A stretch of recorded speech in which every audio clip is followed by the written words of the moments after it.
Hello friends, today I'm sharing part 2 of my Scrappy Christmas quilt for this year. I think I've called it Can These Scraps Live Again? And I wanted to give my Christmas scraps some new life for this year. So if you missed part 1 where I put the blocks together, you can go back and check that out. I'll put the link below. So today I am just taking each one of those blocks, making sure that it is oriented in the right direction because I am doing one block horizontal and the next block vertical, so I have to be careful not to get those mixed up. So I've got them stacked up there on my table in that order, and so I'm just going through right now and putting a sashing, stitching a sashing onto each one in the right direction.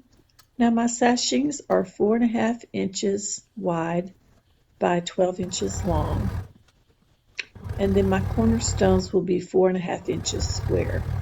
They're kind of wide sashings and cornerstones, but I wanted to do that for two reasons. Number one, I only wanted to use 12 blocks in my quilt, and number two, the blocks are so busy that I wanted to have wider sashings and cornerstones so that there would be a little bit of distinction between the blocks and maybe a place for your eye to rest, as they say. Now I did have to use some yardage for my cornerstones and my sashings because of course they're a little wider than the strips that I used. But luckily I was able to find some Christmas fabric for half price this past week, so I was glad to find that. Now you might have seen that little clip that I just held up there on that top of that. The way I've got these organized on my cutting table, as you can see over there, I have 3 stacks. I started with the one on my right, and I put 4 in each stack, 4 blocks in each stack, and I put one clip on the first one, the one closest to where I'm sewing. I put 2 clips on the next row and 3 clips on the last row.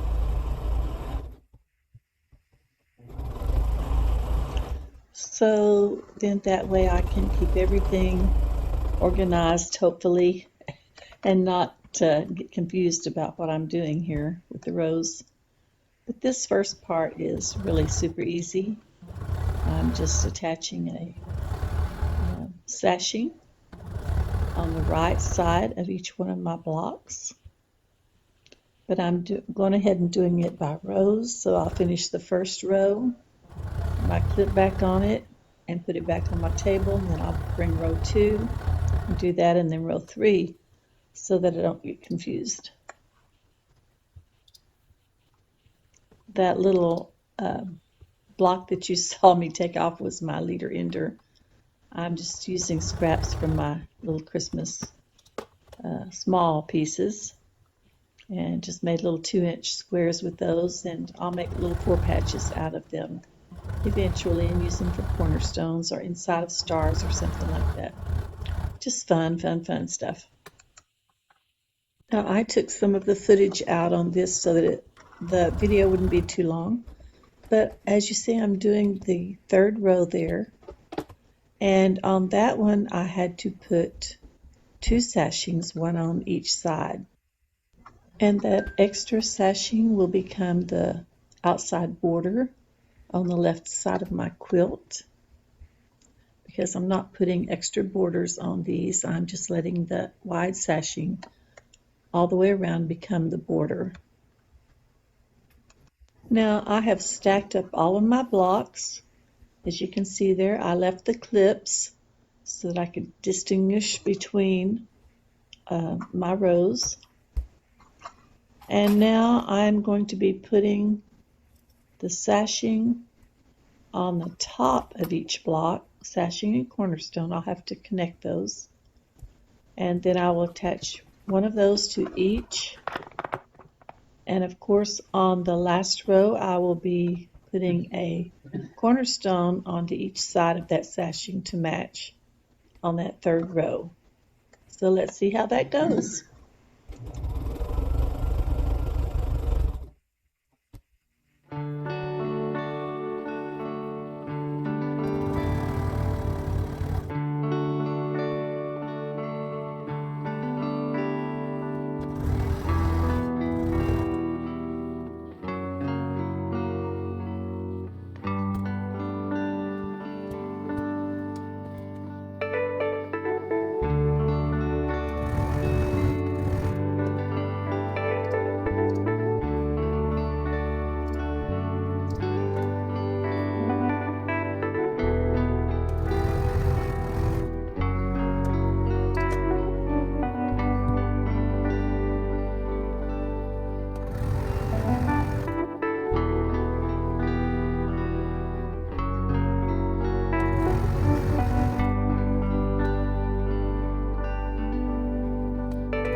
Okay, it looks like we are on the third row. So I'm putting a cornerstone on each end of the sashings for that third row.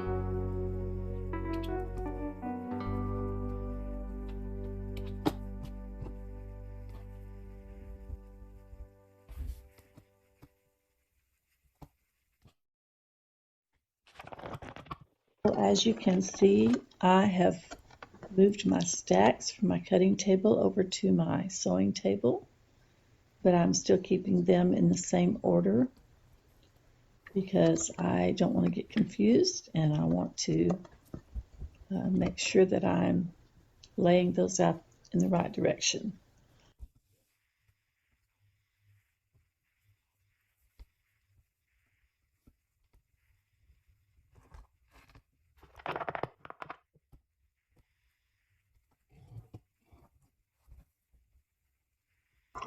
And guess what? More stitching. Now I'm attaching those sashing cornerstone combinations to the top of each block.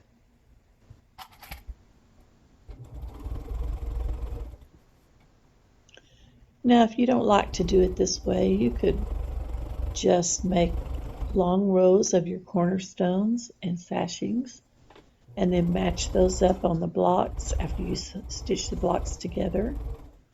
And so um, you would have long rows to stitch together. I prefer to do it this way, but either way works. Whatever floats your boat, as they say. There are all different kinds of ways to do things, just whichever is easier for you. This is just the way that I chose.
Okay, you can kind of get an idea of what the blocks are going to look like. I really like the little snowman fabric. I think those are really cute. And the snowman fabric has little tiny holly leaves on it as well, which is the reason why I chose the holly leaves for the cornerstones. It's kind of hard to see unless you're close up, but they're in there. Okay, we'll stack those back up and put our clip back on there. Yeah, 2 more rows to do that on. And we may speed this up a little bit to get through this process.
So it looks like we finished up on row 2. Got all the sashings on the top and on the side. So I'll just stack those back up, put my clips back on them, and get ready to do row 3.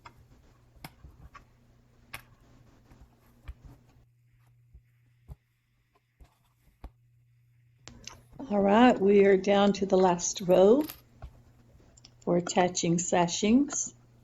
And remember, this was the one that had sashing on each side of the block. So that top piece is also going to have sashing with 2 cornerstones, one on either end of that sashing strip. So we'll get those situated and get those stitched on. Now you might have noticed that I'm not pressing everything as I go. I'm just going to wait this time and press everything on the back at one time before I put it on the long arm. Because there's just so much. If I did that, it would take forever to make a video. So I decided just to do it at the end.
Decision time. I think my mind went blank there for a minute.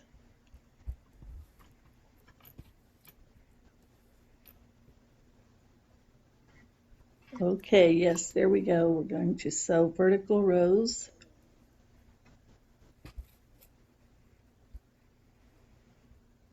Make sure we get them oriented in the right direction.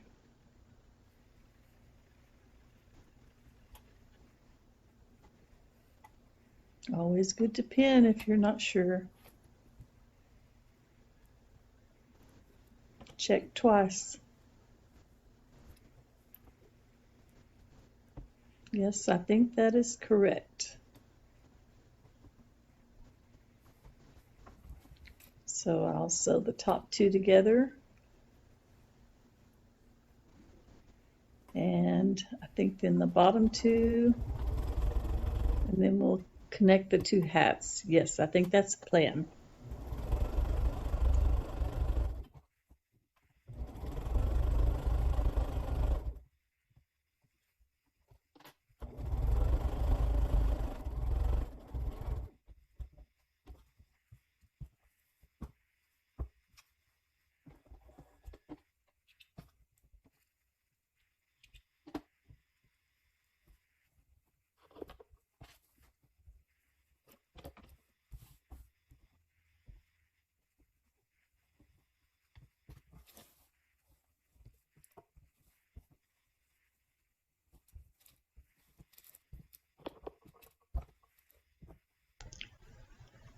Do I really even know what I'm doing at this point?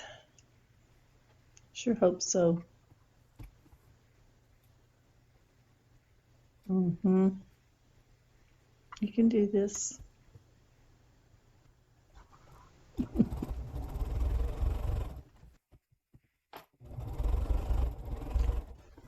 I think I'm beginning to see why some YouTubers just show you their projects after they're already completed and kind of tell you how they did it.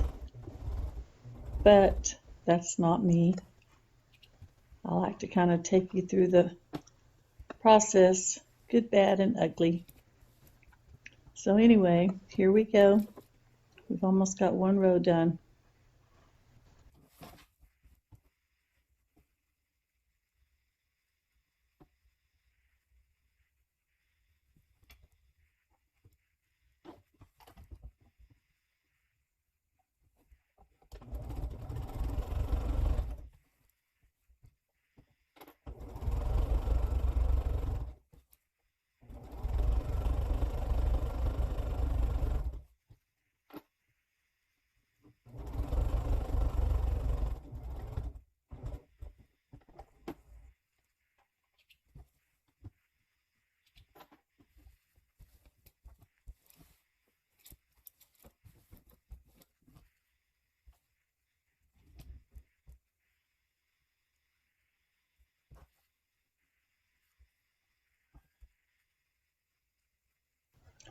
And here is where I realize that I still have to make more sashing strips with cornerstones for the bottoms of my blocks, or the bottom of my row, I should say, not all of the blocks.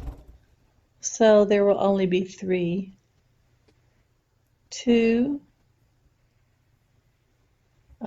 just like the ones on the top, and then on the third one, of course, you have to have those 2 cornerstones.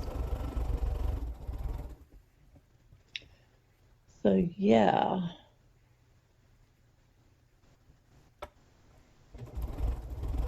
that forms the bottom border. I think I just had a little brain fog earlier. There's that second one going on.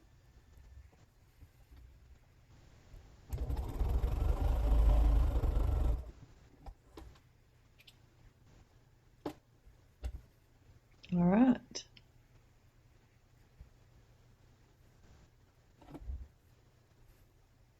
There, that'll work.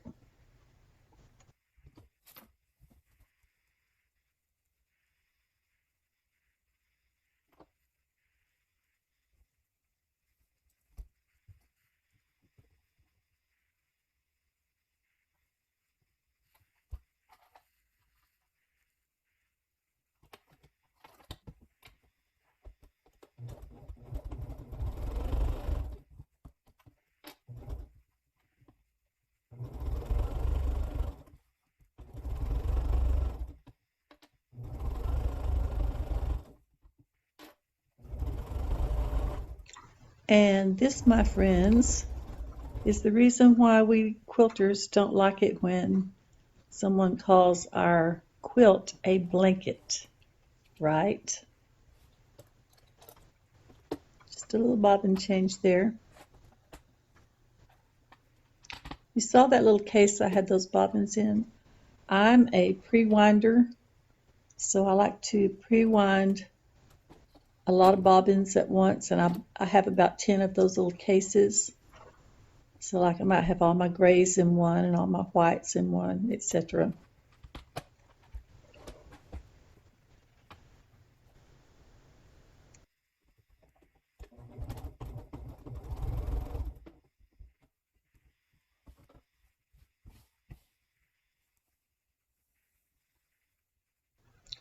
Okay, let's just savor this moment, shall we?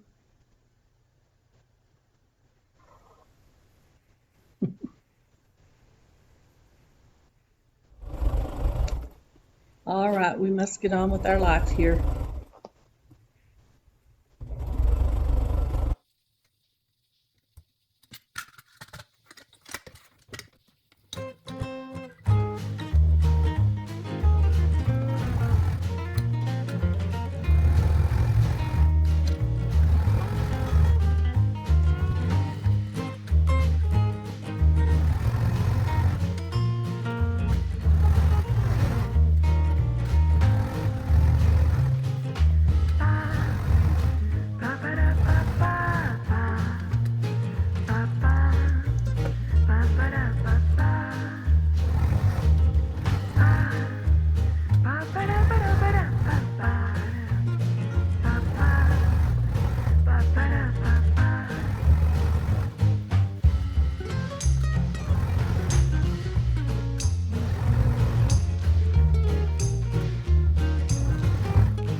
All right, I don't know about you, but I'm about ready for the big reveal on this one.